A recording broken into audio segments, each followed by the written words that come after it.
A paz do Senhor para todos. Pode se sentar, por favor. Eu quero agradecer a Deus pela oportunidade grande, rica, de poder estar aqui, nesse simpósio, abordando temas todos convergentes ao discipulado cristão. E o tema vai um pouco além quando fala do sacrifício, do custo do discipulado. Eu quero aqui louvar a Deus pela vida do pastor, que ainda não pôde chegar, pastor Ronaldo, não é isso? Que cedeu o espaço, a infraestrutura para nos acolher aqui. Acredito que há uma força-tarefa, membros da própria igreja, amigos do pastor Márcio Lopes, e louvar a Deus pela iniciativa. É um homem apaixonado por Jesus e apaixonado pela Bíblia Sagrada, pelo conhecimento bíblico-teológico. E o galardão daqueles que propagam as sagradas letras, que propagam a essência e pureza do Evangelho, com certeza será muito grande. E ele não faz nada atrás de galardão, ele faz tudo por um sentimento nobre de gratidão, pelo fato de Cristo o ter salvado, e ele se contentaria muito em ser um membro comum do corpo de Cristo, mas aprove a Deus, mediante a sua graça, lhe dá um chamado tão de excelência, e fazendo dele um pastor, um representante de Deus, e um pregador e um mestre. O pouco que eu cheguei aqui já aprendi, porque ninguém é tão sábio que não possa aprender, e ninguém é tão leigo que não possa ensinar. Nós aprendemos uns com os outros. Um homem pode saber mais do que muitos, mas não tanto quanto todos. Então há sempre esse feedback, há sempre essa troca de conhecimento. E eu sou ensinável, aprendente, discípulo, independente de Deus ter feito de mim mestre, eu continuo com o coração aberto para o aprendizado. Porque o discípulo, ele nunca se forma, ele estuda e aprende, mas só será diplomado na glória. Então, não se iluda com seu diploma, com a conclusão dos seus cursos, com mestrado, doutorado, pós-doutorado. Não se iluda com MBA. Se você puder fazê-lo, tudo bem, aplausos para você. Mas eu tenho aprendido que 5 minutos de intimidade com o Espírito Santo nos proporciona revelações e sabedoria, conhecimento mais do que 30 anos de estudos e pesquisas em Harvard, em Oxford, na USP e na UERJ, no Rio de Janeiro. Então, quando você depende de Deus, se curva diante de Deus, e você entra na intimidade com o Todo-Poderoso, os céus se abrem, a revelação vem, Jesus se manifesta e a sua vida passa a ser diferente. Você se torna mais parecido com o Mestre, mais parecido com Jesus. E eu agradeço muito a Deus por poder fazer parte desta história. Primeiro simpósio aqui nesta igreja, com este público tão seleto, porque há muitos que não puderam, há outros que não têm fome e sede de conhecimento, estão vivendo no marasmo, no comodismo sem precedente em sua história, e o comodismo é o sepultamento do homem vivo. Não permita ser sepultado antes do tempo, por falta de desejo, de anseio, pelo saber, pelo conhecimento de Deus. E nós não estamos aqui estudando para sermos como girinos, aquela criatura dismorfe, sem forma, que é o embrião do sapo ou da rã, com um corpo diminuto, com uma cabeça enorme. Nós não somos girinos, não estamos aqui para ficar com a cabeça enorme, mas estamos aqui para nos tornarmos mais parecidos com Jesus. Eu não estudo para ensinar a Bíblia apenas, eu estudo para ser mais parecido com Jesus. Então eu não vim aqui com conhecimento para tirar da minha cabeça e pôr na cabeça de vocês, ainda que isto seja o meu objetivo também. Mas mais do que isto, eu estou aqui para poder, o que Jesus colocou no meu coração, ir para o seu coração. E haver uma transformação, uma metamorfose. Porque todos nós viemos ao mundo como lagartas, mas só vai sair daqui para o além, para outra vida, para a vida cuja dimensão é muito altaneira, muito mais sobreexcelente do que a que vivemos hoje, se a gente quiser morrer como lagarta. Mas ninguém está obrigado a morrer como lagarta. Nascemos lagartas, mas depois que a gente tem a experiência de conhecer a Jesus e praticar a sua palavra, não temos como a gente permanecer lagartas. A gente sabe da nossa vocação, é ser borboleta, é passar pela metamorfose, é deixar essa vida rastejante e ganhar o céu de brigadeiro. Se você pode voar, por que rastejar? As últimas falas do pastor Márcio Lopes foi: talvez você esteja indo muito devagar, talvez se rastejando, mas não pare não. Eu me lembro de uma fala de Martin Luther King que disse: você pode voar, voe. Se você pode correr, corra. Se você não pode voar nem correr, então ande. Mas se você não pode andar, arraste-se, mas não pare. Mas não pare. Mas não pare. Confúcio, sábio chinês, professor de ética, ele diz: não importa o quão devagar você ande, desde que não pare. Abraham Lincoln, um dos mais proeminentes presidentes dos Estados Unidos da América, ele diz: eu posso andar devagar, mas eu não paro. Pare não. E a maior prova de que vocês não estão conformados com a mediocridade é de que vocês se matricularam e estão aqui para aprender a palavra de Deus. Sentados como estão, permaneçam. Abram suas Bíblias em Marcos capítulo 3, por favor. Marcos capítulo 3. Então, em Marcos capítulo 3, versículos 13 ao 19, ok? A eleição dos 12. Marcos 3, versículos 13 ao 19. E subiu ao monte, e chamou para si os que ele quis, e vieram a ele.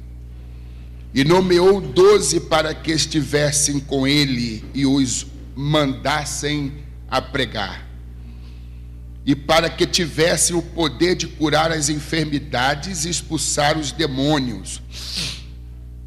A Simão, a quem pôs o nome de Pedro, e a Tiago, filho de Zebedeu, e a João, irmão de Tiago, os quais pôs o nome de Boanerges, que significa filhos do trovão, e a André, e a Filipe, e a Bartolomeu, e a Mateus, e a Tomé, e a Tiago, filho de Alfeu, e a Tadeu, e a Simão, o cananeu, e a Judas Iscariotes, o que o traiu, ou o que o entregou.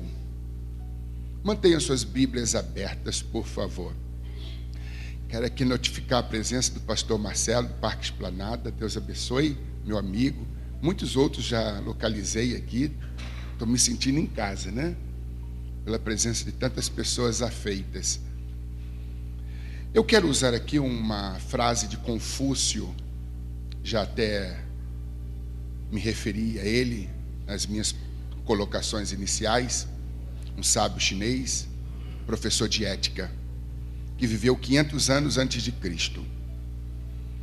E a frase que eu quero respaldar toda a minha mensagem é: quando vires um homem bom, tente imitá-lo. Diga comigo: quando vires um homem bom, tente imitá-lo. Vamos lá. Quando vires um homem bom, tente imitá-lo.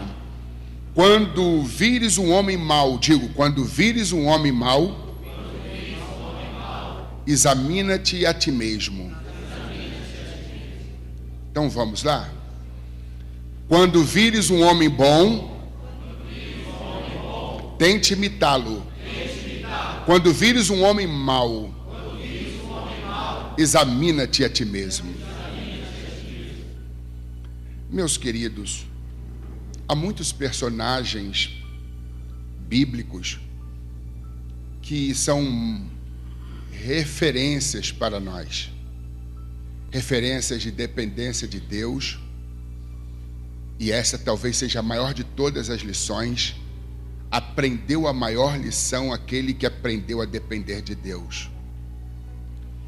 E existem homens e mulheres na Bíblia que são modelos de conduta, de moralidade, de decência, de espiritualidade sadia, de sexualidade saudável, que fizeram da vida um modelo a ser imitado e fizeram da oração um estilo de vida.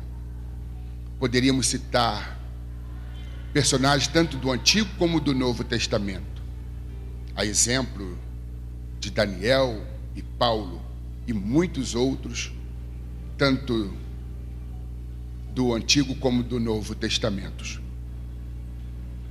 Mas ninguém se sobressaiu tanto, ninguém se tornou uma referência tão extraordinária, modelo de conduta, do que Jesus, o nosso mestre por excelência.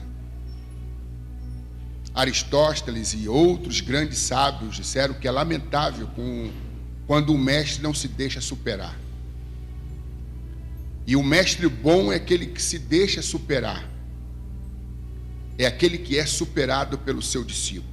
Mas isso não acontece quando a gente tem como nosso referencial, como nosso paradigma maior, Jesus, porque ele é insuperável. Mas para ele a gente deve olhar, entrando sempre na intimidade com ele, para que a gente se torne mais parecido com o Filho de Deus. Aqui em Marcos capítulo 3, versículos 13 ao 19, nós encontramos a eleição dos 12, a escolha que Jesus fez inicial, chamando para participar do seu colégio apostólico 12 figuras, 12 homens. E diz o texto que Jesus sobe ao monte, um lugar alto, figurativamente. Quando a gente percebe a chamada dos discípulos, a gente entende que a chamada deles foi uma chamada do alto. Eles não foram escolhidos pelo conhecimento que eles haviam acumulado ao longo do tempo da vida deles. Eles não foram escolhidos por causa de uma boa aparência. Eles não foram escolhidos por serem pessoas carismáticas. Eles foram escolhidos por um decreto divino, por um ato de graça, por demonstração da bondade de Deus. Ninguém é escolhido para uma obra tão nobre por mérito, porque toda criatura é demérita, tanto para o quesito salvação, quanto para representar Deus, através de um chamado, através do exercício dos dons, sejam eles ministeriais, serviçais ou espirituais. E diz o texto que Jesus chama para si os que ele quis. Não dependeu dos discípulos não foram chamados aqueles que se prontificaram, aqueles que se inscreveram, mas aqueles que Deus nomeou em Cristo. E o versículo 14 diz: e nomeou 12 para que estivesse com ele e os mandassem pregar. Por que eu fui chamado? Para pregar, para fazer a obra. Antes dele te mandar pregar ou fazer qualquer coisa, ele vai te chamar para estar com ele.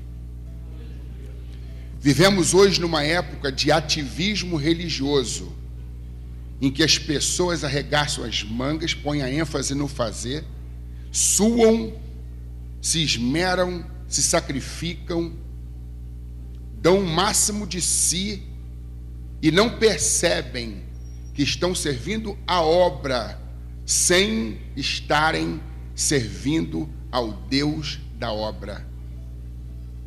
Há um perigo muito grande. Eu tenho que pregar, eu tenho que cumprir a agenda, eu tenho essa obrigação, eu tenho esta responsabilidade. Que correria! Talvez no dia que você parar de correr, será o dia que você ganhará a corrida. Porque não é dos ligeiros a corrida. Há muita gente fazendo a obra de Deus, se apoiando em bengalas podres da autossuficiência humana e não da dependência divina.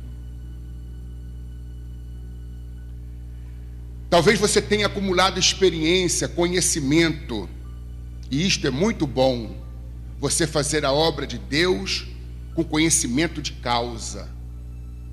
Eu sei o que estou fazendo, eu tenho competência, eu tenho experiência, eu já passei por vários vales, fases difíceis, e eu fui acumulando experiência, eu tenho um know-how. Mas quando você atende ao chamado de Deus, não confie no seu saber, na sua inteligência, no seu conhecimento, nem tampouco na sua experiência, em detrimento de confiar na graça de Deus. Tenha preparo e busque preparo. Procure ter experiência, mas quando atender ao chamado de Deus, não se valha de nenhuma dessas coisas. Confie inteiramente na graça de Deus. No púlpito ou em qualquer lugar, instrução não é substituta da unção. Às vezes há muito esforço, nenhum resultado. E Pedro vivenciou essa experiência. Passou a noite toda jogando rede para lá, jogando rede para cá, e o dia amanheceu, frustrado, debilitado, cansado, recolheu a rede, cheia de sujidades do mar, algas marinhas, detritos. Foi para a praia, ancorou o barco, tirou a rede e foi costurá-la. Cuidar da ferramenta de trabalho. E ele havia feito uma declaração: havendo trabalhado toda a noite, nada apanhamos. Quando você confia na sua experiência, quem era Pedro? Um expert do mundo pesqueiro. Ele era um empresário neste universo da pesca. O que ele mais sabia era lançar rede, saber onde se concentravam os cardumes, qual era a lua propícia para o dia de pesca, se o mar estava ou não para peixe, mas deu tudo errado. Ele confiou no seu conhecimento, na sua experiência de pescador, mas deu tudo errado. E às vezes a gente confia nos nossos recursos e dá tudo errado. Mas, pastor Alex, esse simpósio é sobre o custo do discipulado. Exatamente. A primeira lição que eu quero inculcar, colocar na mente de vocês, é que o verdadeiro discípulo é aquele que depende de Deus. E que a maior de todas as lições é saber depender de Deus. Quando Paulo foi ter com os coríntios, ele disse: não estive entre os coríntios, e o período em que eu estive lá, eu não usei de palavra de sublimidade, de sabedoria humana, mas eu estive entre eles em demonstração do Espírito e poder. Se o poder não tiver por detrás das nossas palavras, se o poder não tiver nas nossas vidas, nosso ministério vai ser cansaço, enfado, suor, fadiga, estresse e nenhum resultados. Mas Jesus se apresentou e disse: faz o mar alto. Ele poderia ter dito: oh, Jesus, o Senhor entende de ressuscitar mortos, curar surdos, cegos, aleijados, mas de pesca entende eu. Mas ele, que não tinha muita papa na língua, mordeu a língua e disse: não vou falar nada. Ele sabe o que faz, e eu já nem sei o que faço. Lançai a rede quando ele voltou ao mar. Talvez Jesus tenha mandado ele lançar a rede onde ele já havia lançado a rede. Mas Jesus é dono, é Senhor dos cardumes. Ele sabe o que a gente não sabe, ele entende o que a gente ignora. Talvez lançai a rede. Para que lado? Para o lado de cá. Eu já lancei, mas ele está falando, vou obedecer. A bênção está na obediência. Porque tu mandas, eu lançarei a rede. E lança a rede, agora puxa. E ele deu conta. Puxando a rede dentro do barco. Eram grandes peixes e muitos peixes. Aí ele acenou para um barco dos amigos à distância. Ô, pessoal! E eles vieram e auxiliaram a Pedro. E a pesca diz: pesca maravilhosa. Não porque Pedro era um bom pescador, mas porque Jesus era um grande mestre. Foram tantos os peixes que não couberam no barco de Pedro. Teve que passar um pouco de peixe para o barco dos amigos, dos auxiliares. Quando você se envolve, quando você ajuda Pedro, a bênção que vem para Pedro também é compartilhada com você. Se envolva, se comprometa na obra. A Bíblia diz que os barcos estavam tão abarrotados de peixe que ambos quase vieram a pique. Quase naufragaram de tantos peixes. Diz aqui o texto: e nomeou 12 para que estivesse com ele. Antes de sair para pregar, esteja com ele. Antes de sair para ministrar, esteja com ele. Antes de você sair para poder levar a bênção de Deus, esteja com ele. O próprio Jesus, sendo filho de Deus, viu essa necessidade imperiosa de estar com o Pai. De repente ele sumia do meio da multidão. Onde está o mestre? Ele estava num lugar ermo, num lugar deserto, a sós com o Pai. Se ele, sendo filho de Deus legítimo, sendo ele Deus encarnado, viu a necessidade de fazer da vida, fazer da oração um estilo de vida, quanto mais nós, meros mortais, comedores de arroz, feijão e ovo, que faz a alegria do povo. Quanto mais nós, de carne, ossos, sangue, músculo e pele, vulneráveis, frágeis, fracos. Não abra mão da oração. É um suicídio, é um desatino, é loucura tentar fazer a obra de Deus sem o poder de Deus, sem procurar estar em comunhão com Ele. Se formos fracos em nossa comunhão com Deus, seremos fracos em todas as outras coisas, seremos fracos em todas as áreas de nossas vidas. Nosso primeiro chamado é para estar com Ele. Aí depois a gente vai atender o chamado da pregação, o chamado da intercessão pelas vidas, pelas pessoas, fazer parte de comissão de visitas, evangelismo, etc, etc. E teremos sempre para dar, se antes tivermos tido com Ele. E diz aqui o texto, e para que tivesse o poder de curar as enfermidades, expulsar os demônios. Com que objetivo a gente deve estar com ele para receber dele o poder? A graça, o poder, a inteligência, esse magnetismo espiritual, essa efervescência, esse fervor, essa unção, tudo vem dele, ele é a fonte. E essa fonte não pode ser desprezada. E para que tivesse o poder de curar as enfermidades, expulsar os demônios. Satanás não respeita anel. Satanás não respeita diplomas. Satanás não respeita aparência, roupa de grife, sapato de couro de jacaré, gravata italiana. Satanás respeita a unção, respeita a semelhança de Jesus. Quando ele olha, você está igual João Batista, escondido atrás das cortinas. É necessário que ele cresça e que eu diminua. Satanás te procura e não te acha, porque você está atrás de Cristo. Ele procura você e ele vê quem? Jesus. Então ele não tem como ser bem sucedido nos seus ataques infernais.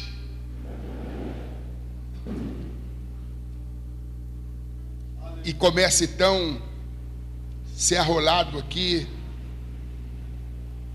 os 12. O primeiro a ser citado é Simão, a quem pôs o nome de Pedro.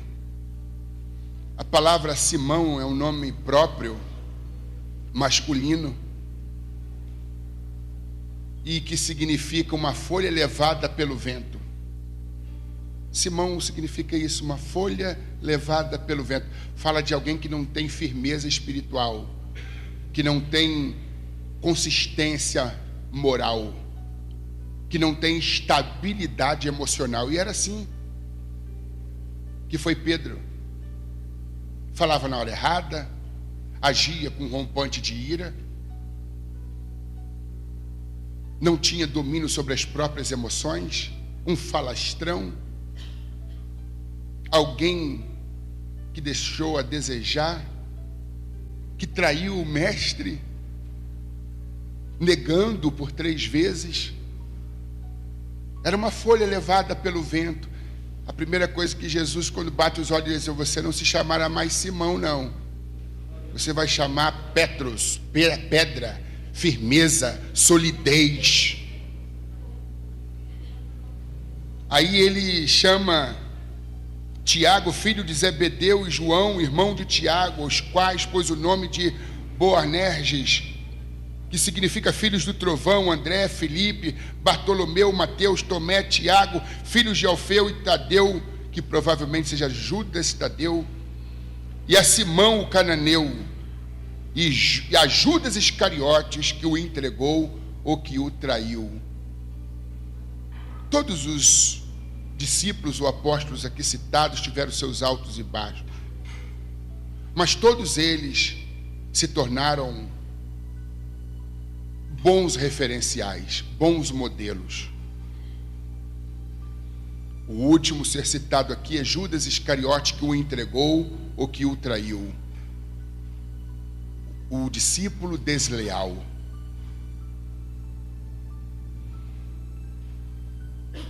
Alguém disse com muita propriedade: se você não for um bom exemplo, terá que se contentar em ser uma terrível advertência. Com tudo que Pedro tem errado e que Tomé tenha tido dificuldade para crer quando deveria acreditar piamente, mesmo estes, cuja vida foi tão exposta, com alguns altos e baixos, se tornaram boas referências, bons modelos para nós. Mas Judas não. Nenhum casal que está à procura de um nome para o seu bebê pensa na hipótese de colocar o nome do filho de Judas. Até o nome virou sinônimo de desgraça, deslealdade, infidelidade, de maldade, e tantas outras coisas ruins. Alguém disse também com muita propriedade que há pessoas que dizem amar a Deus, mas tem um caso com o demônio. E quando eu olho para Judas Iscariotes, era o cara que estava ali, andando com Jesus, ouvindo da própria fonte original a pureza do Evangelho. Não obstante ter andado com Jesus, ter ouvido Jesus, não permitiu que houvesse uma mudança no seu coração, na sua vida, na sua história. Dizia amar a Jesus, mas mantinha um caso com o diabo. Que coisa triste. Teve um fim horroroso. Os Judas de hoje conseguem ser piores do que o Judas que traiu Jesus. Porque o Judas que traiu Jesus, ele o traiu por 30 moedas, ele o traiu apenas uma vez e depois de ter traído Jesus, foi lá e se enforcou. Os de hoje traem por muito menos, não traem uma vez apenas, estão sempre traindo e nunca se enforcam.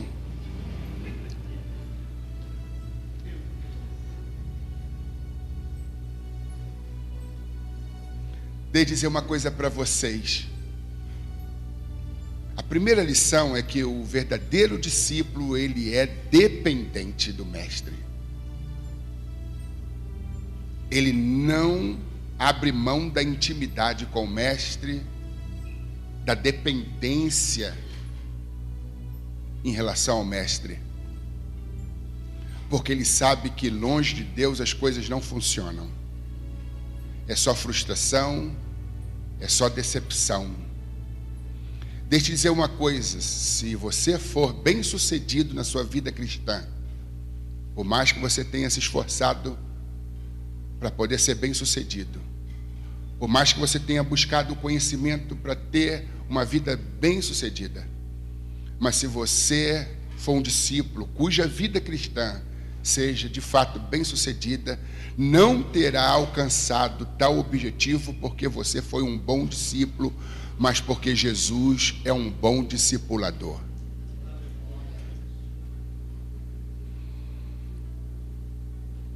Deixa eu dizer uma coisa, o verdadeiro discípulo de Jesus, ele é humilde. E esta foi uma das lições que Jesus ensinou aos discípulos. Vinde a mim, todos vós que estáis cansados e oprimidos, eu vos aliviarei. Tomai sobre vós o meu jugo, aprendei de mim, que sou manso e humilde de coração. Mansuetude, mansidão e humildade.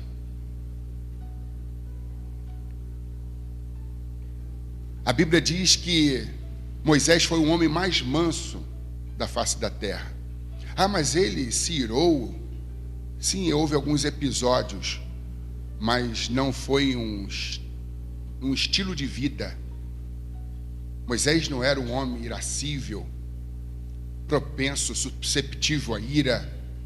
Não era um homem que agia para o rompante. Teve algumas falhas, alguns deslizes, sim, como todo ser humano. Mas ele, na maioria das vezes, agia inteligentemente, mesmo a um tratamento não inteligente. Moisés já sabia muito sobre inteligência emocional, que significa colocar inteligência nas emoções, não permitindo que as emoções, até mesmo as negativas, conspirem ou lutem contra nós, mas sejam usadas ao nosso favor. Moisés sabia fazer isso muito bem. Mansuetude, mansidão. A gente se parece mais com Jesus quando a gente age com mansidão. Tem gente que tem rompante de ira. Onde a ira entra, a sabedoria vai embora. Você não pode representar Jesus com esse nervosismo todo, com esse desequilíbrio emocional exacerbado. Não eleve o volume da sua voz. Aumente a qualidade dos seus argumentos. Por que falar gritando, esbravejando? Por que perder a compostura, a linha? Por qualquer provocação, por qualquer situação, se os nossos inimigos, os percalços, os contratempos que nós enfrentamos no dia a dia, são circunstâncias permitidas por Deus para o nosso próprio bem. Mark Murdock disse: se Deus amaciasse todos os golpes, jamais aprenderíamos a crescer. Sêneca, conselheiro de Nero, diz: os nossos inimigos são os nossos maiores mestres. Edmundo Burke, filósofo irlandês, ele diz que os nossos inimigos são grandes riquezas para quem deles sabe tirar proveito. Então, na vida de toda Ana tem uma Penina. Na vida de todo Moisés tem um Coré, Datã e Abirão. Na vida de todo Paulo tem um Alexandre Latoeiro que lhe causa males. Na vida de todo Davi existe um Saul, um rei deslocado, irresponsável, louco mesmo, que perturba, que machuca, que fere, que amaldiçoa, que persegue.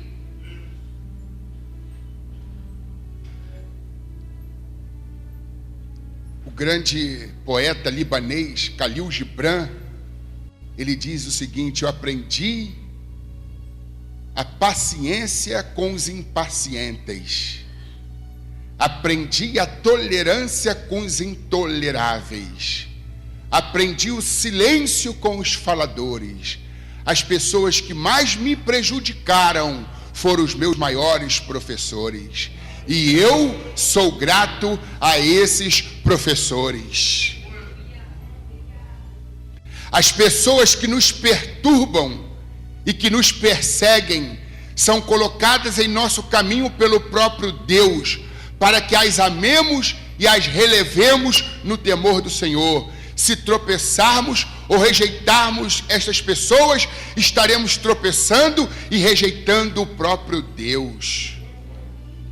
Escrevendo em Romanos capítulo 5, versículos 3, 4 e 5, Paulo diz que a tribulação produz paciência. Que coisa é essa do discípulo impaciente, discípulo nervoso? Você não precisa de Gadernal, diazepam, diazepax. Você não precisa de beber 2 litros de chá de camomila antes de dormir. Você precisa ir aos pés de Jesus, porque ali você vai encontrar paz e serenidade.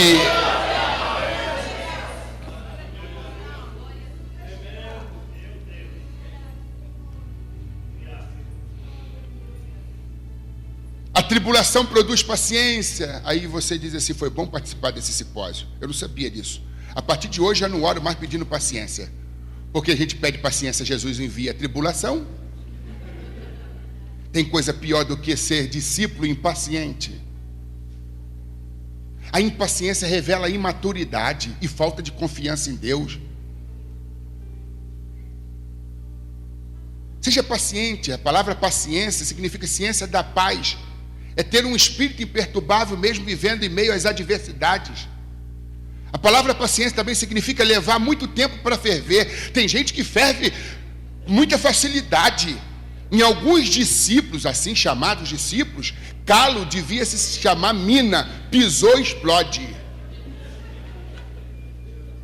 Que convenção a tua igreja pertence? Ah, convenção da Al-Qaeda. O discípulo bomba, mexe com ele para tu ver. É a mulher bomba. Tudo vai para o espaço, inconsequente. Escravo da ira, escravo dos rompantes, discípulo sem serenidade, discípulo nervoso, discípulo estúpido, arrogante, marrento, nojento. Como representar a Cristo com tanta idiotice, com tanta feiura moral e desajuste emocional? pessoas mal-humoradas e mal-humorados crônicos.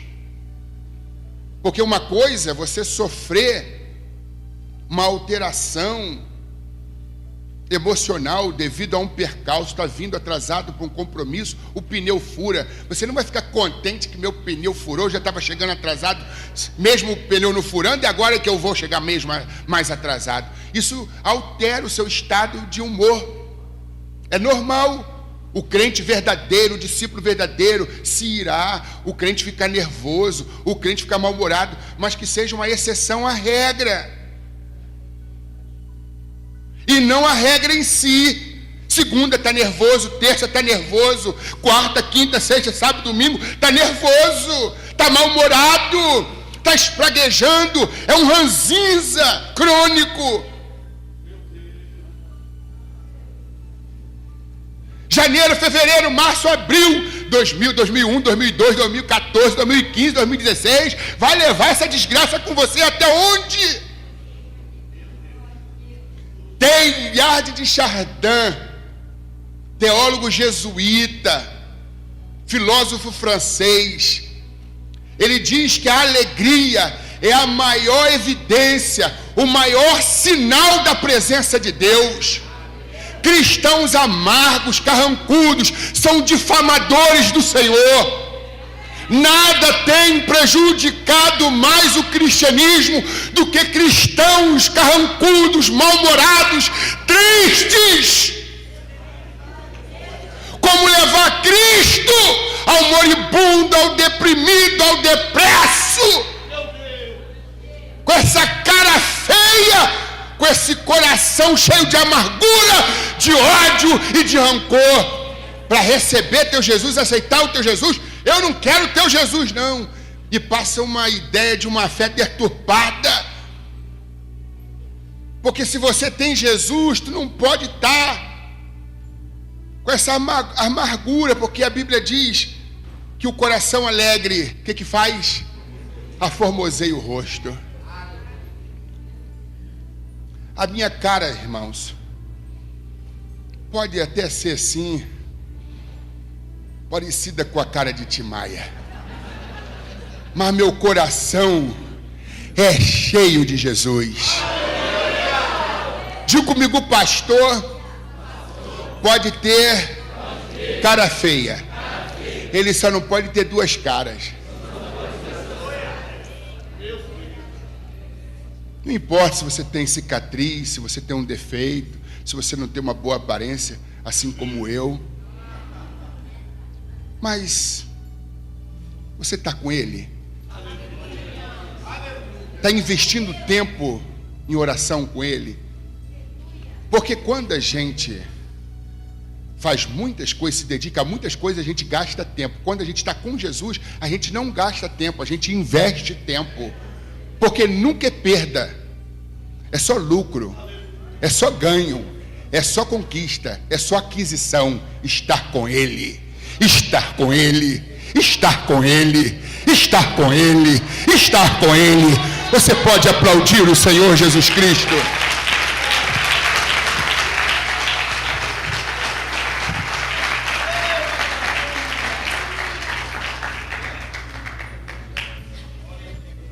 Mansuetude, mansidão. Seja manso. Eu já fui um cara de briga. Eu já briguei por causa de um bife. Hoje eu não brigo nem por causa de um boi. E se eu for empurrado para dentro da briga contra a minha vontade, eu dou uma fazenda inteira para sair da briga. Porque bom de briga é o que cai fora. Irmãos, todos nós desejamos duas coisas: paz e razão. Quem não quer ter razão? A razão salva a reputação.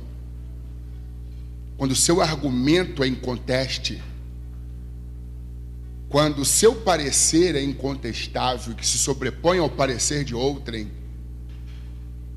quando você tem argumentos sólidos, as pessoas não têm como te contestar, como te reprovar, dizer não, diante de tanta fundamentação bíblico, teológica, histórica, você me ganhou no argumento. Isso, né, nos dá reputação, salva a nossa reputação. É bom ter razão. Às vezes a autoestima fica prejudicada quando os nossos argumentos se revelam sem consistência, sem solidez. Mas às vezes não dá para ter razão, mesmo nas coisas simples, corriqueiras da vida. Não precisa levarmos para o mundo acadêmico, nas coisas mais corriqueiras do dia a dia. E às vezes a pessoa não quer dar o braço a torcer, prefere perder o braço, mas não dá o braço a torcer. Aí a gente sabe, se a gente tentar forçar uma barra para que aquela pessoa admita que a gente está com razão e não ela, a coisa vai feder. E é melhor deixar do jeito que está. Porque nem sempre é possível conciliar razão e paz.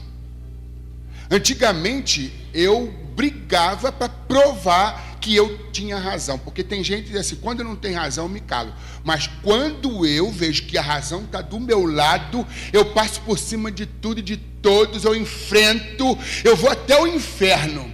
Eu não vou mais não, quer saber de nada de inferno não. Hoje eu aprendi que às vezes não dá para ter paz e razão. Sabe o que eu faço? Entre as duas, eu quero as duas, mas se eu não puder ter ambas, eu prefiro a paz. Eu conheço tanta gente tortinha, com o canto da boca torto, com AVC, teve infarto, teve não sei o que, mas aquilo outro, por causa de um aborrecimento, fez de um pequeno aborrecimento uma desgraça, comprometeu a saúde. Hoje está aí capenga, levando a vida com dificuldade e cheia de orgulho. Eu estou assim, mas eu tenho razão. Eu prefiro ter paz. Eu quero paz, porque o discípulo serve ao príncipe da paz. Eu quero paz. Se tiver que descer o nível para provar que eu tenho razão, eu prefiro ficar no nível da graça. O maior nível que a gente pode estar é o nível dos pés da cruz. Não perca a linha não, não vale a pena, não bate boca, não briga, não vive estressado, mal-humorado. E larga isso, que discípulo é você? Ninguém vai querer ouvir Jesus de uma pessoa nervosa, mal-humorada, triste, uma pessoa belicosa, que está disposta até a partir para a briga se for necessário. Faça isso não. Só precisa se defender quem não tem Jesus como advogado. Estão falando, estão fazendo, e daí? A Leonor Roosevelt, diplomata americana, diz: ninguém pode fazer você se sentir inferior sem ter o consentimento. Não dê importância ao que não tem importância, não dê valor ao que não tem valor.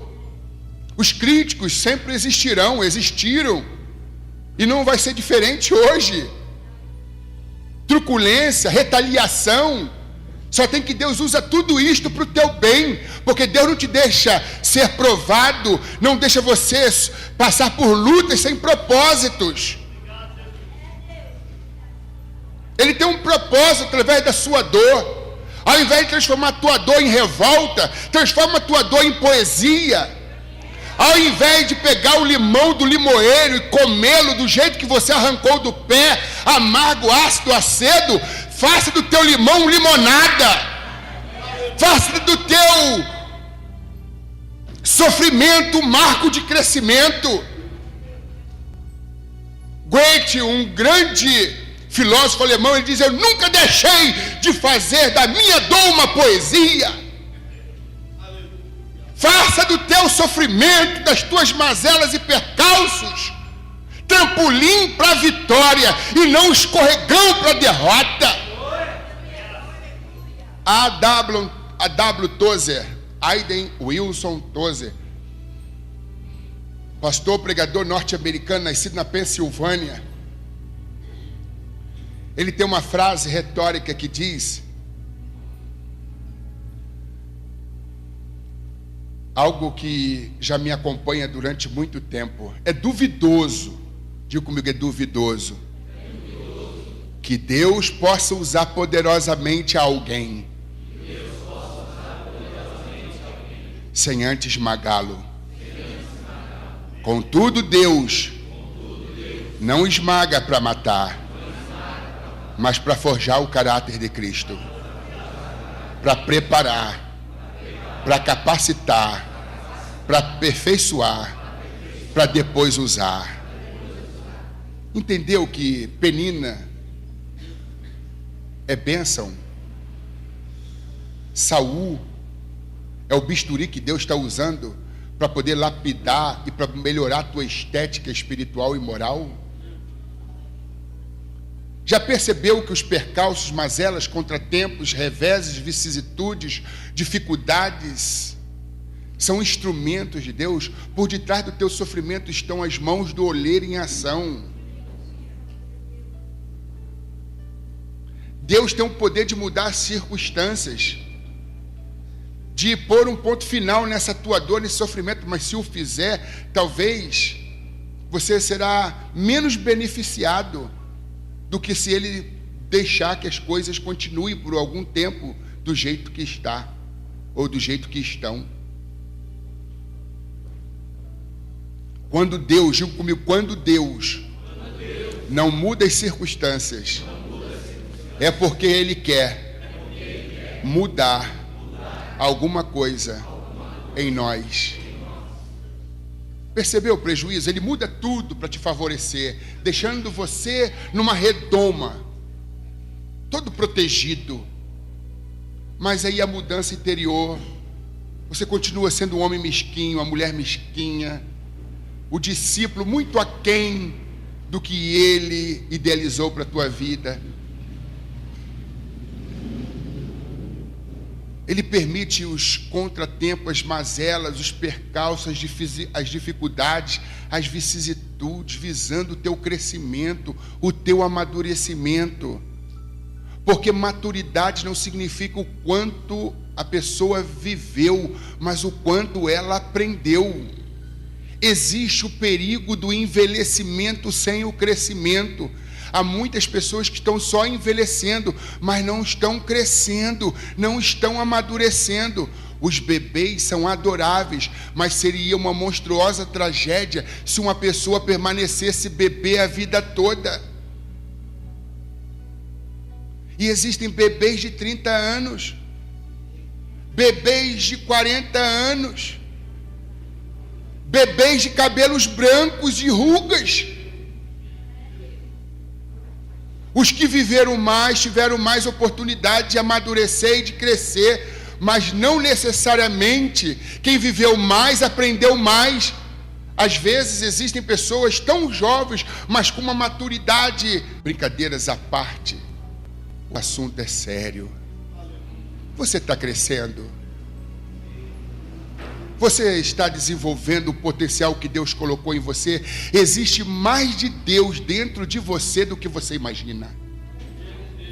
Existe mais de Deus nos senhores, nas senhoras, do que vocês imaginam. Existe desgraça pior do que nascer, viver, se desenvolver, se estudar, se formar, constituir família, uma vez tendo se casado, envelhecer e morrer como retrato de um potencial frustrado. José de Arguinheiros, médico argentino, ele diz que para o homem medíocre, a cabeça é um simples adorno do corpo. Não use o corpo para enfeitar, não use a cabeça para enfeitar o corpo, para adornar o corpo. Use a cabeça para revelar a grandeza de Deus e o potencial de Deus que colocou aí, ó, no seu cérebro. Irmãos, quantos de nós não estamos desperdiçando a vida? Quem desperdiça tempo não ama a vida. Quem ama a vida não desperdiça tempo, porque sabe que é de tempo que a vida é feita. Fernando Pessoa, ele diz: o que é o homem? O homem é um cadáver adiado. Se não o é agora, o será depois. Enquanto a oxigenação nos seus pulmões oxigena o seu cérebro, enquanto corre nas veias a corrente sanguínea, enquanto o batimento cardíaco se apresente,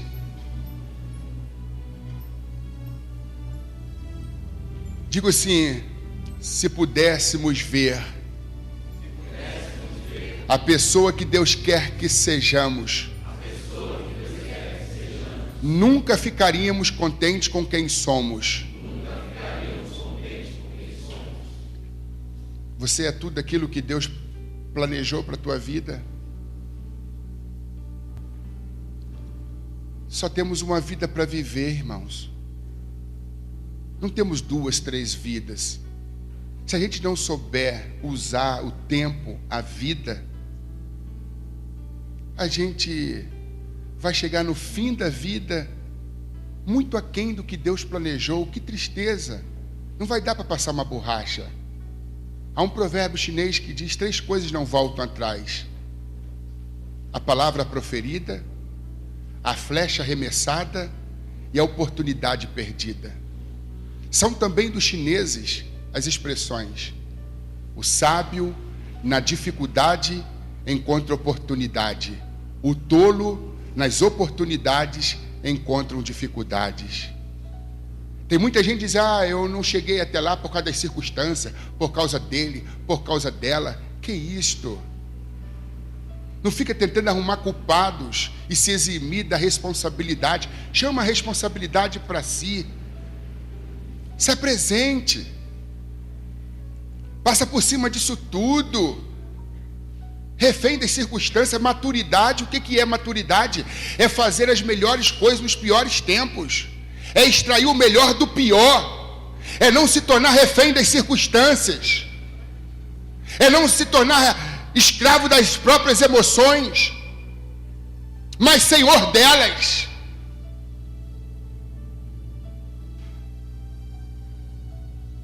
Sede manso e humilde de coração. Santo Agostinho, bispo de Hipona, teólogo argeliano, negro, ele define muito bem o que é humildade.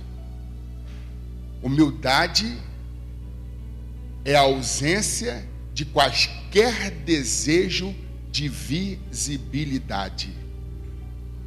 A busca pela fama, pelo reconhecimento, pelos aplausos. Tem gente que sofre de síndromes, né?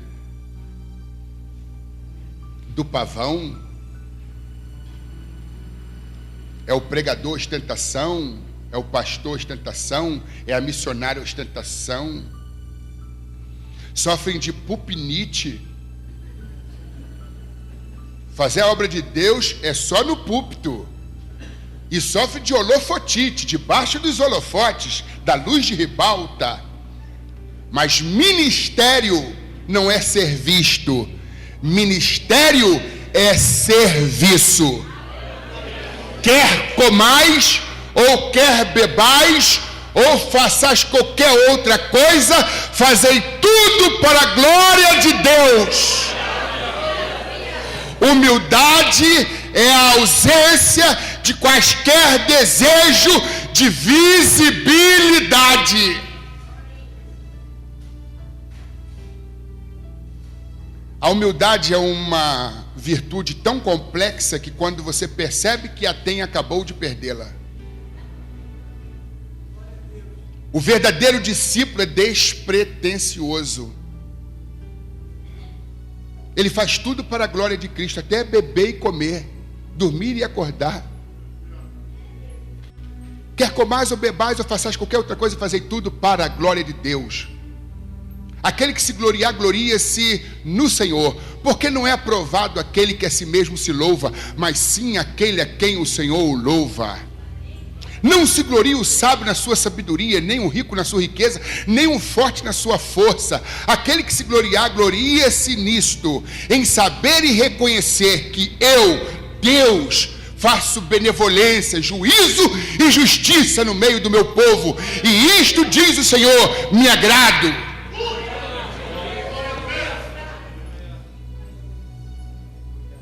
Aprendei de mim que sou manso e humilde de coração, discípulos arrogantes, discípulos ostentação. Lá no Rio tem um chamado funk ostentação. Crente ostentação, discípulo ostentação, está fora. Alguém disse que a desgraça da igreja é o baixo número de servos e o excesso de celebridades. Discípulo verdadeiro é discípulo servo. Quando passa a ser celebridade, deixou de ser discípulo. O discípulo não busca palmas, busca almas. Um artista pode até se passar por adorador, mas um discípulo adorador não consegue cumprir o papel de artista.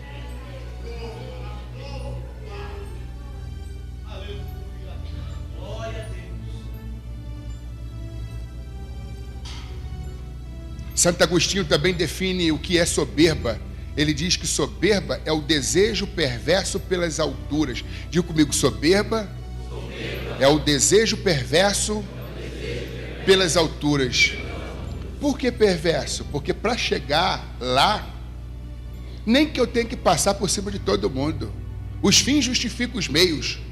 Visão pragmatista da vida. Eu quero chegar lá, não importa como. Eu não quero subir alto se tiver que descer no caráter. Eu não quero estar lá em cima tendo empurrado todo mundo para baixo. Tem gente que faz das pessoas degraus para chegar onde querem chegar. Por isso que é desejo perverso pelas alturas. Machuca, sangra, fere, humilha, rechaça, avilta, deprecia. Aí chega lá todo orgulhoso, tá vendo? Cheguei. Mas rapaz, valeu a pena? Claro que valeu, eu cheguei. Mas olha para trás o rastro de sangue. Quantas pessoas você feriu, machucou, humilhou? Foi Deus que te colocou aqui? Ô irmãos, o Espírito de Deus conduziu Jesus para o deserto, para ser tentado pelo diabo. E o diabo conduziu Jesus para o monte alto. Tem muita gente que está lá em cima, mas não foi o Espírito Santo que levou, não. E tem muita gente que está lá embaixo, e foi Jesus que o conduziu para poder ter experiência com Ele e desenvolver a dependência dEle. Nem todo mundo que está lá em cima foi Jesus que colocou. Eu prefiro sofrer com os bons do que triunfar com os maus. Vitória sem escrúpulo não é vitória, é derrota. O discípulo, ele não busca palmas, não busca fama, não busca reconhecimento, mas se Deus quer lhe dar fama, reconhecimento, ele vai chegar lá no tempo de Deus e fazendo a vontade de Deus, amando, perdoando, usando do expediente da bondade.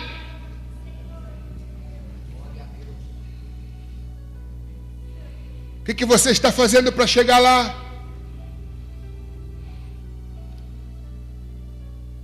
Humildade, essa palavra vem do grego, humus, argila, terra, barro. Pessoas humildes sabem de que vieram do barro e para o barro retornarão. O dom pode ser de ouro, o vernáculo, a linguagem pode ser de ouro, os talentos podem ser de ouro, a inteligência pode ser de ouro, mas os pés continuam sendo de barro. É como a estátua que Nabucodonosor viu, que se referia a ele mesmo. Era de ouro, mas os pés eram de barro. Aí veio uma pedra, que representa Cristo, a pedra eleita e preciosa, principal de esquina, veio, bateu com impetuosidade nos pés, e os pés de barro, não eram os pés que sustentavam aquela estátua monumental, era Deus, mas ele achou que era ele. Aí a pedra bateu e tudo ruiu, os impérios ruíram, como as torres gêmeas.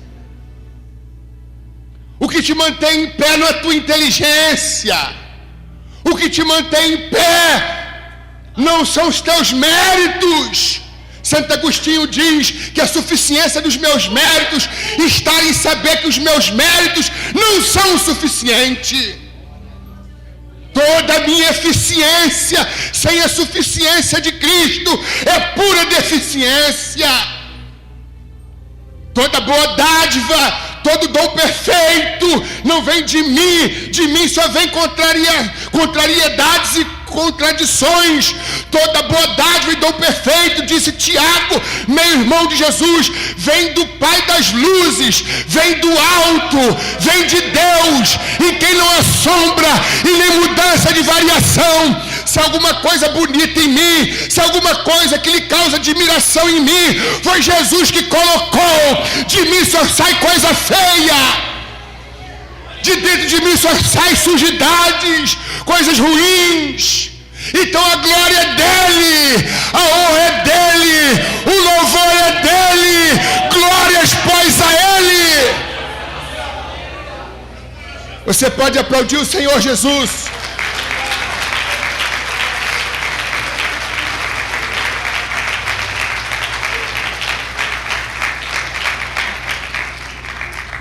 O verdadeiro discípulo é humilde. Ele aprende a lição de humildade. Ele usa o véu, ou melhor, ele usa o avental. Ele usa a bacia, se cinge com a toalha.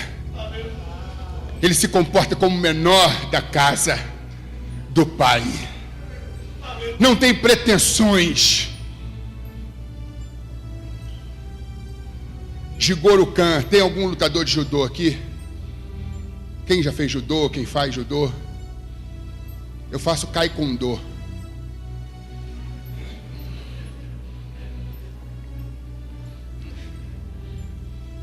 Jigoro Khan é o fundador do judô. Jigoro Khan foi que criou todas as estratégias de defesa, de ataque, usando a força do inimigo contra ele próprio e não contra si mesmo, contra o próprio adversário. E depois de ter sistematizado toda a modalidade do judô, num leito de dor, enfermo, para morrer, é visitado por um amigo. O amigo vê naquele estado de debilidade, e ali, sabendo que iria partir, Jigoro Khan, escreve-se Jigoro com J e Khan, Cano, mas se pronuncia Khan. Ele disse para o seu amigo: ô meu amigo, eu vou morrer. Não, não vai morrer não pense assim, não vou morrer. Mas quando eu morrer, faça-me um favor, quero te fazer um pedido, o último pedido. Eu quero ser sepultado de kimono, mas eu não quero ir com a faixa preta não. Eu quero ser sepultado de kimono e faixa branca, com a faixa dos aprendentes, dos iniciantes. E ele morreu e foi sepultado de kimono. O grande mestre foi sepultado de faixa dos aprendentes, dos iniciantes. O homem morre quando ele perde a capacidade de aprender. Tem muita gente respirando, andando, levantando, sentando, e está morta, porque não tem nenhum interesse pelo aprendizado.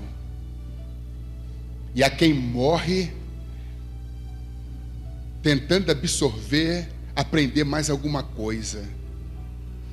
Pompônio, filósofo da antiga Roma, aos 78 anos de idade, sendo aplaudido em razão da sua sabedoria, ele dizia: ainda que eu estivesse ao pé da sepultura, eu não me envergonharia de saber mais alguma coisa, eu não me envergonharia de aprender mais alguma coisa. Gente, quando há espaço para perguntas, o que nós não teremos no simpósio, aquele que faz uma pergunta, ele é tolo por 5 minutos. Aquele que fica cheio de dúvida e não tem coragem de revelar sua ignorância e não pergunta, ele é um tolo para toda a vida. Busque o conhecimento. Se não sabe, pergunte. Eu já cheguei aqui aprendendo, gente. Eu também sou um aprendente. Não importa quantos anéis. Não sei se você já ouviu, quanto maior o anel, mais burro é o bacharel. Isso não dá propriedade para ninguém, se você não estiver junto a Ele. Quem não tem sabedoria, peça a Deus que lhe dará liberalmente. Ou que Jesus ensina, nenhuma faculdade, universidade consegue e pode ensinar. 5 minutos de intimidade com o Espírito de Deus lhe traz mais profundidade, revelação e conhecimento do que 30 anos de estudos e pesquisas em Harvard, Oxford, e USP, JUERP. Ou procure mais o Senhor. Pedro e João são citados aqui, os discípulos, apóstolos. Atos capítulo 4, versículo 13, diz que todos sabiam que eles eram homens sem letras e indoutos, mas todos também sabiam que eles haviam estado com Jesus. Nada é mais importante do que a gente estar com Jesus. Um seminário como este, um simpósio como este, nos aguça em nós o desejo de buscar saber, conhecimento, sabedoria. Que coisa boa. Mas para terminar, deixa eu dizer uma coisa para vocês. Todos sabiam que, apesar de serem letrados e indoutos, haviam estado com Jesus. E isto é que traz excelência. Uma coisa que eu não quero deixar passar: o discípulo, ele não perde o senso de pecado. Porque é muito comum as pessoas, depois de ter caminhado durante anos e anos na obra de Deus, já se considerar assim um ser meritório, merecedor da graça. O que é uma contradição, né? Que a graça é favor imerecido, é dada para quem não merece, é amar o inamável, é assistir a quem não merece ser assistido.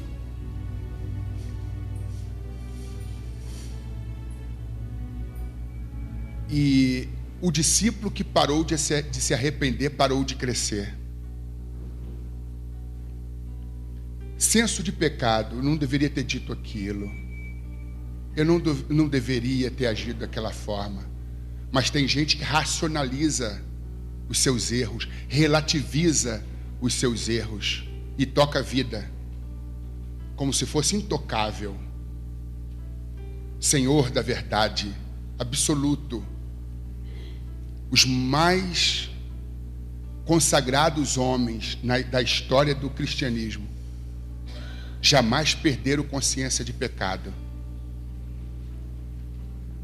Leonardo Rivail, A.W. Tozer, próprio Martim Lutero e muitos, as pessoas ouviam eles agonizando em oração, confessando os erros, pecados e mazelas, e ficavam assim perplexas, dizendo: como podem homens tão consagrados, tão sábios, que Deus usa tanto, e eles se veem como miseráveis, como pecadores. Eu não sei se pode usar isso aqui, 1 Timóteo 1,15, já estamos encerrando. 1 Timóteo 1,15. Olha o que Paulo fala acerca dele próprio. Apóstolo, missionário, pastor, doutor da lei, um homem usado poderosamente por Deus. 1 Timóteo 1,15, o que Paulo fala acerca de si próprio? Esta é uma palavra fiel e digna de toda aceitação, que Cristo Jesus veio ao mundo para salvar os pecadores, do qual eu sou o principal. O pior pecado é a perda de consciência do pecado. Usado magistralmente por Deus, mas sabia que era um pecador. Lucas 5,8, por favor, pode? Lucas 5,8, vamos ver o que Pedro fala. Depois da pesca maravilhosa, quando Jesus se aproxima dele, o que ele diz para Jesus? Lucas 5,8. E vendo isto, Simão Pedro prostrou-se aos pés de Jesus, dizendo: Senhor, aparta-te de mim, que sou um homem pecador. Aí você vê Abraão, com toda aquela grandeza de fé, dizendo: Deus, eu estou sabendo que o Senhor vai destruir Sodoma e Gomorra, mas eu me atrevo, apesar de ser pó e cinza, entrar na tua presença e dizer: se houver lá algum justo, tu destruirás as cidades de Sodoma e Gomorra. Consciência de pecado, visão da própria pecaminosidade, liveza, pó e cinza, pecador. Martim Lutero diz: eu não tenho outro nome senão o de pecador. Pecador é o meu nome, pecador é o meu sobrenome. O discípulo não perde consciência de pecado, é o que o liga ao mestre, é o que faz depender do mestre. E se a gente relativizar os nossos erros e pecados, se a gente racionalizar nossos erros e pecados, daqui a pouquinho a gente vai ficar como Sansão.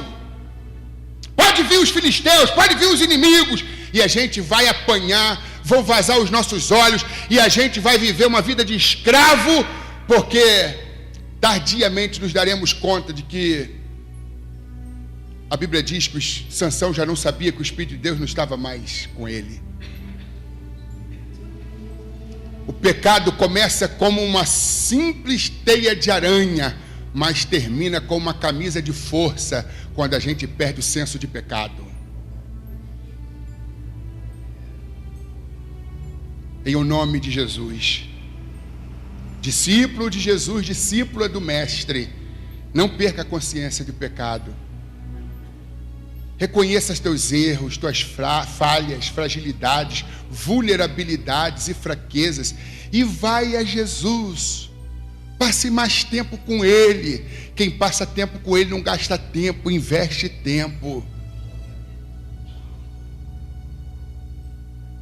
É obra-prima do diabo levar-nos a ter um bom conceito de nós mesmos. O diabo vai fazer de tudo para que você acredite que você está acima da média. Lá na igreja ninguém é melhor do que você, não. Você está acima da média. Diga comigo: a obra-prima do diabo levar-nos a ter um bom conceito de nós mesmos. Você consegue se ver como um pecador ainda, apesar de ser discípulo de Jesus? Ou você acha que está acima da média? Você acha que sua vida cristã está bombando, está boa demais? Você não tem nem mais necessidade de pedir perdão, porque você recebe o favor de Deus, porque Ele olha para você e só vê coisas boas. Eu sou aceito por causa da graça, não por causa das minhas virtudes. Meus queridos irmãos, somos todos como a lua. Temos um lado escuro que não queremos que ninguém veja.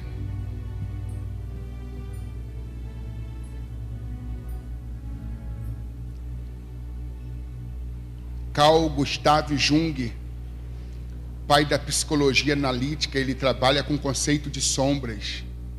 Todos nós temos sombras. Milor Fernandes, falecido recentemente, um grande jornalista brasileiro, ele dizia: eu sofro de minfobia. Eu tenho medo de mim mesmo, mas eu me enfrento todo dia. O grande desembargador carioca Álvaro Marim, que diz que dentro de cada um de nós há um leão adormecido, despertá-lo é simples questão de oportunidade. Há muita coisa feia dentro de nós. E a gente precisa fazer uma reflexão. Sócrates diz que uma vida não examinada não é digna de ser vivida. E eu, nas minhas palavras finais, quero convidá-los a fazer uma autoanálise, a fazer a maior de todas as viagens. Não é para Europa, não é para África, nem para Ásia. Não é para Mercúrio, Saturno, não é para Marte. A mais longa viagem é para dentro de nós mesmos. Eu os concito a se colocarem de pé. E eu quero terminar a minha fala com uma oração ao teu favor. Faça essa viagem agora para dentro de você mesmo. Peça para Deus para você ir lá no porão da tua alma. Quem sabe se você não se depara com alguns monstros. Friedrich Nietzsche, ele diz: acautelai-vos para que, tendo que lutar contra monstro, não venha também se tornar um monstro. Quando a gente olha muito tempo por abismo, a gente fica com cara de abismo. Quando eu era criança, eu tinha medo do escuro. Eu sou fruto de um lar muito conturbado, de uma família emocionalmente desajustada, pai alcoólico. Nasci cheio de complexo de insegurança, de inferioridade, uma autoestima arruinada. E quando criança, era uma criança medrosa, cheia de traumas. E a lei lá em casa era: ninguém pode dormir com a luz acesa. Economizar energia. E aquilo me apavorava. Caía à noite, eu ficava deprimido. Quando eu era criança, eu tinha medo do escuro. Depois, adulto, eu passei a ter medo da luz.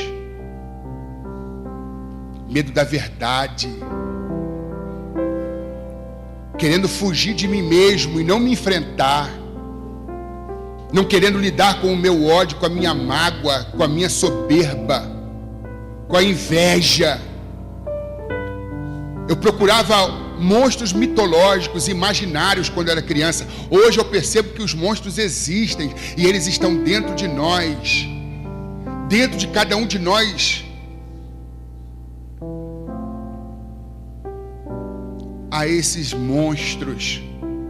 E às vezes a gente racionaliza e finge que não existem. A gente parte para a negação.